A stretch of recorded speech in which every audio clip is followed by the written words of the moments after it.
Welcome to the Student Pages podcast. My name is Grace and I'm joined by comedian Nathan Caton. How are you doing today, Nathan? You had a good day? Yeah, I'm good, man. I believe you've just set off on your new tour. Let's talk about Vex. You had the first night, I believe it was Leicester kicked off last weekend. How did it go?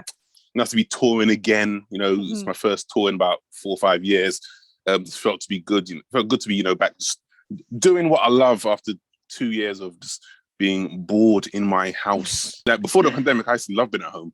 And then during the pandemic, I was like, I wish I was in a travel lodge in the middle of nowhere. This is boring. It's pretty low when you're wishing you're in the travel lodge.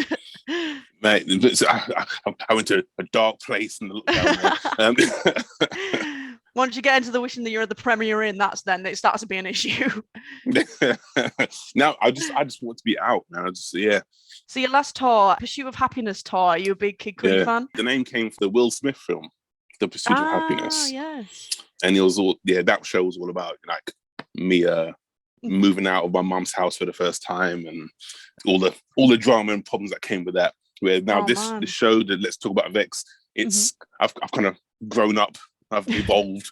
I'm a grown adult now with my own place and bills and responsibilities and etc. So I won't give away everything. You have to come to the show to see what exactly is going on in my life. But yeah, I'm a grown up now. I'm a big boy. You're a grown up, big boy. Okay, so let's talk about Vex. I've got to know where the name comes from that as well. Because obviously I was getting like, okay, vexed, but also let's talk about sex. So how did that merge together?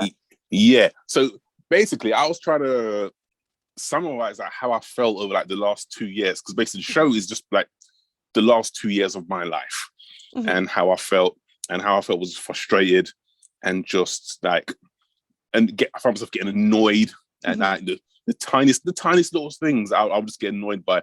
So I was irritated, I was angry. And then that's when I was like, well, I feel vexed. It's like, how can I put that into a show? And then obviously this salt and pepper, let's talk about sex. I was like, okay, well, how about let's talk about Vex? And voila, here we are. So is a lot of it based around, obviously you mentioned it's about your almost coming of age 2.0 story, but it is a lot of it based around what you did in lockdown. I believe you also had YouTube little vlog series. Yeah, I did lots of things during lockdown to kind of try and stay sane and keep me entertained, keep myself entertained. So yeah, I just try myself into like social media, doing stuff on like Insta and TikTok and YouTube and doing Zoom gigs and stuff. Because otherwise I would have just gone. But there's only so much FIFA and porn a man can handle. So I just have to try and keep myself busy. But yeah, so the last 2 years, it's about life in lockdown, things that have gone in the world, not just with the pandemic, but other things that I've got an opinion on, and then also things in my personal life as well, because there's been stuff that's happened, which it's been eventful. To say the least. I have noticed that obviously once you start becoming so much more acclimatized to the travesty that's going on in the news every single day, politics, coronavirus, lockdown, etc., I began upset over the strangest things. Like I'm like, oh man, I've got to do 2 loads of laundry today. Like it was boiling down to such tiny little issues. So I completely get what you mean by I'm almost motivated by spite in that point. Yeah, I remember getting angry because I had to put on jeans to go out. I got so used. Yeah, exactly. I don't remember being so like, oof, I can't even like breathe down there. Yeah, because I was so used to just like wearing like baggy pants or lounge pants or all that. Sometimes if I'm doing Zoom gigs, no pants because they can't see what's going on down there. But then when I was going back out to the comedy club, I was like, man, I have to put on jeans. I have to leave my house. Oh man, yeah. I mean, you'd certainly get some reviews if you had no pants on. Well, not necessarily about the comedy, but exactly. How was the comedy set? Just like him, short. I had a look through your vlogs and your YouTube channels. Also, I love your Teenage Mutant Ninja Turtles poster on this. I'm a very big fan. I had a bath toy of Donatello with me. Anyway, my favorite turtle. No, I should point out. Yeah. I'm in this is my office spare room, which I've decorated like turtle stuff everywhere. Like what you can see is just the tip of the iceberg. So I've got like teddies and action figures and stuff all over the place. And I used to do a lot of Zoom gigs right here where I am. And like every now and again, you could hear the audience going, "Oh, he's doing a gig from his kids' room." I don't have kids. It's me.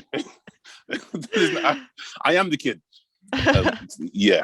No, I get that. I get that. Yeah, I think I watched one about Valentine's Day most recently, and obviously Valentine's Day is just passed now. Yeah. There was a lot of vex going on in that little vlog. Have you celebrated differently this year? Yeah, it wasn't as angry as Vex. It was, yeah, because now that we're allowed out, Mhm, there's a bit more joy, shall we mhm. say. But it was a lazy one. Yeah, my girlfriend and I would sort of takeaway, came back, had some takeaway and some champagne, some wine, just watched crappy TV. Really, yeah, it was nice and chilled, low maintenance, just how I like it. That sounds great. I felt exactly the same. Funnily enough, my parents actually got married on Valentine's Day, so I've been coached from a Ah, young age to never go out on that day. But I did go out for a couple of drinks, and there was the worst date going on. Like sat directly in my view line, there was a guy that actually returned the cocktails and didn't like anything with the food, and like I could just see this gosh. woman just dying in her own hands. Which I mean, like, if you're gonna get any entertainment out of any of it.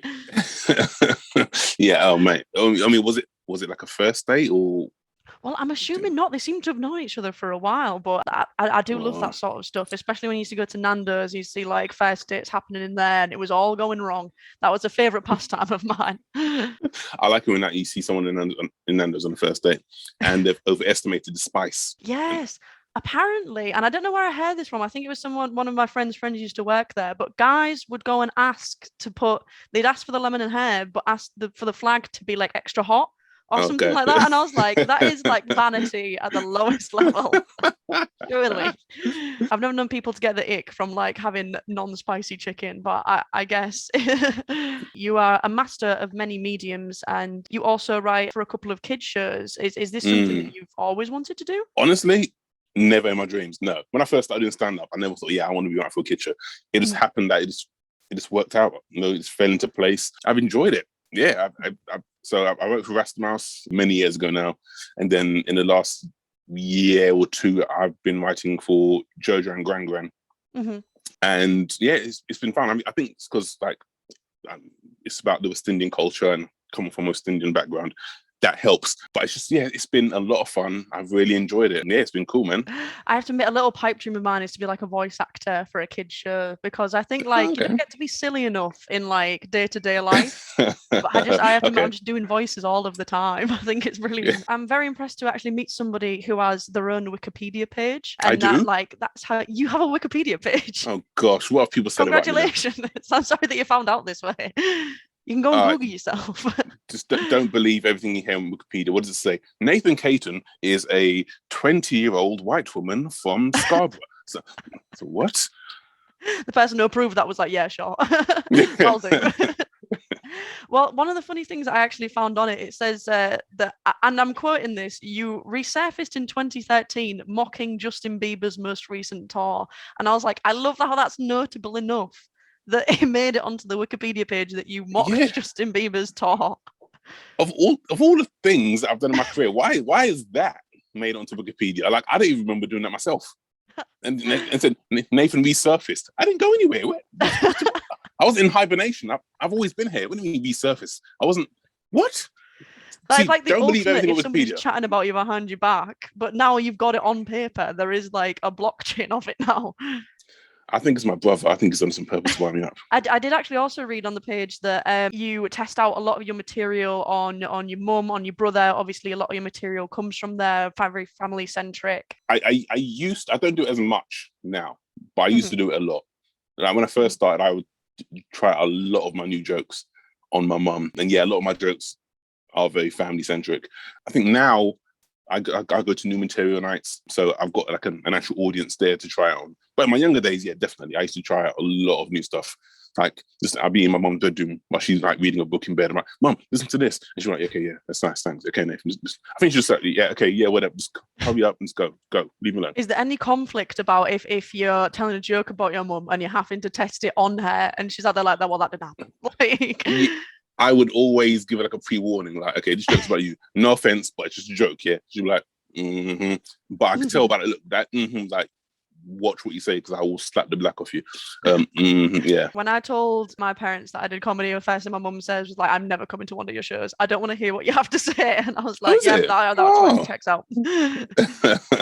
No, my mum wants to come, like, to that, the current tour. She wants to come to that. I'm like, I have a thing about family or just people I know come to see me. I don't like it.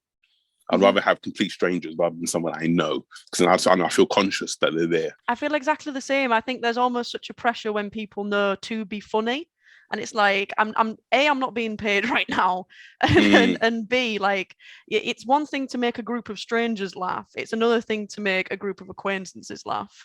Yeah, exactly. It's an art. It's an art form. It's a skill set. You know what I mean?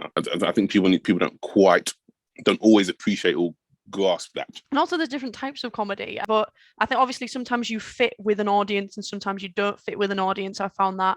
Is there like one of the, like, the worst gigs, especially when you're a student in Fest trying stuff, is there a worst gig that kind of lingers in the back of your memory and going, well, at least it wasn't that one? Oh, I've had a few.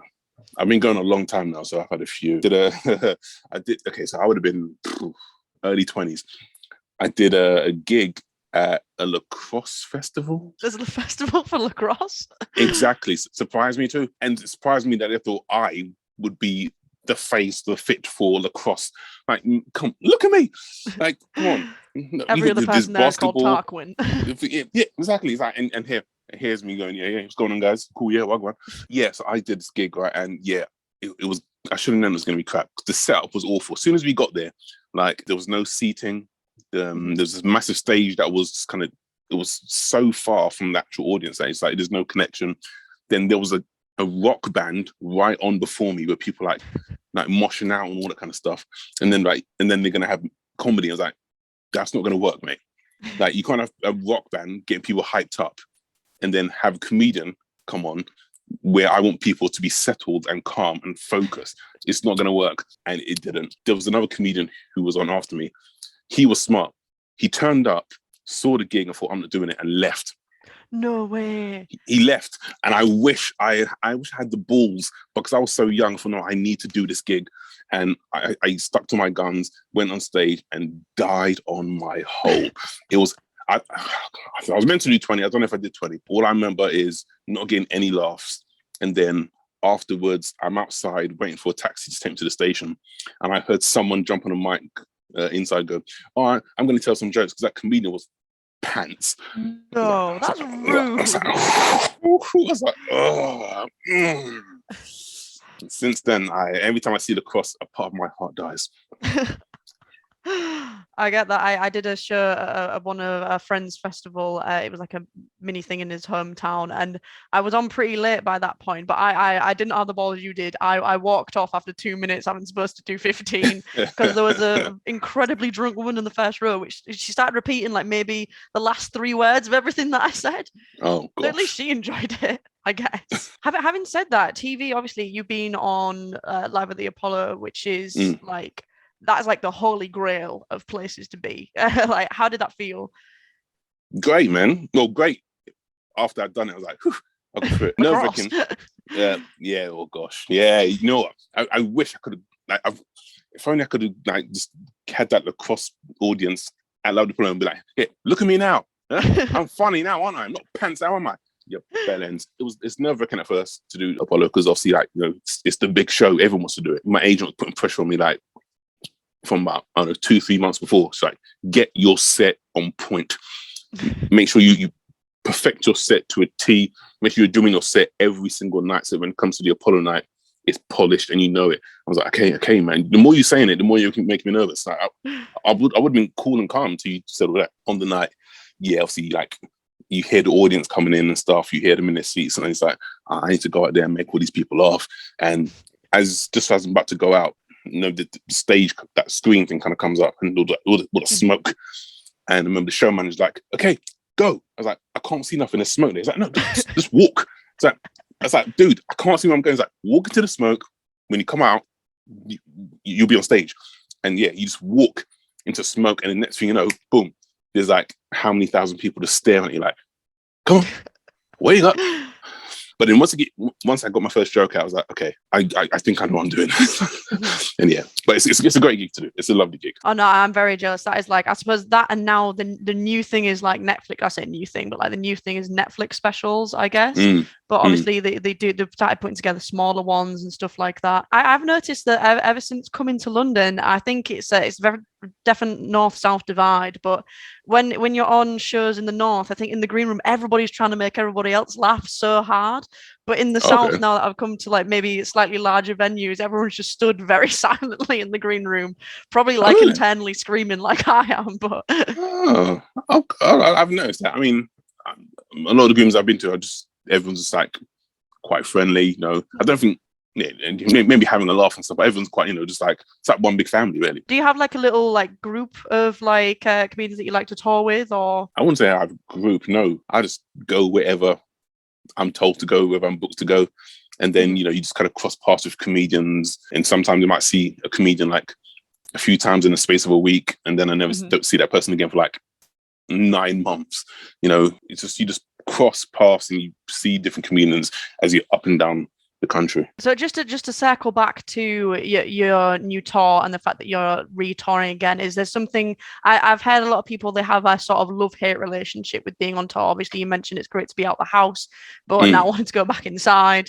I mean obviously I love touring in terms of like I get to perform and do what I love, make people laugh, and that's cool. The one drawback is that obviously I'm not at home, kind of like there's certain things that you can do at home, like I could play FIFA when I want.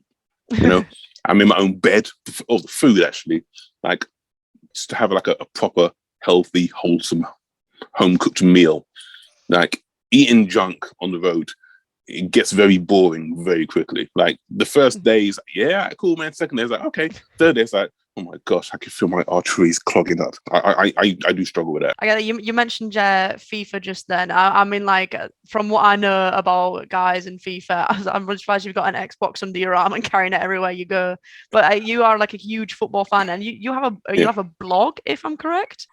Oh yeah. Oh, I'm about to be honest, I haven't updated it for a very very long time. But I do a lot of football stuff on social media. I like during the lockdowns, I used to do a football quiz. Every weekend, and then I do jokes about just football things on socials, on YouTube. Yeah, I like combining sport and comedy as my two passions. I've learned a lot about it very passively, and I'm always amazed by like how much, and not to be stereotypical here, how much of guys' brains can be devoted to football. I don't think I care about anything that much. I mean, you do get those guys who take football very seriously, and if I'm honest, I'm one of those guys. You know what I mean? if my team lose, you don't talk to me. Just leave me alone. Leave me alone. All right? Just let me punch a wall, knock my head against a door, and I'll come back when I'm calmed down, which will be like in about a week or two.